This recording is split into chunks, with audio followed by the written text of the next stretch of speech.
बद्धकोष्ठतेमुळे होतं काय, सगळ्यात महत्त्वाचं पहिल्यांदा जर आपलं सकाळी पोट साफ व्यवस्थित झालं नाही तर दिवसभर एक अस्वस्थपणा राहतो आणि मग आपलं खाणं-पिणं जे आहे ते बिघडत जातं.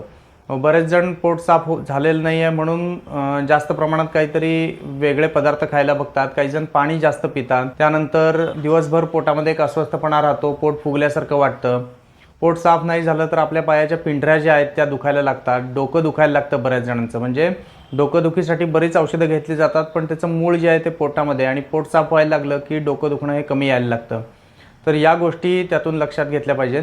त्याचबरोबर पोट साफ नाही झालं की अजीर्ण व्हायला लागतं. म्हणजे आपण जे खाल्लेलं असतं ते अन्न जेव्हा पचत नाही त्यावेळेला त्या न पचलेल्या अन्नामधनं एक अजीर्ण जे तयार होतंय, त्या अजीर्णामधून वेगवेगळ्या प्रकारचे आजार होतात आणि हार्ट अटॅक वगैरे सारखे जे अतिशय गंभीर आजार आहेत तर ते यातून निर्माण होऊ शकतात.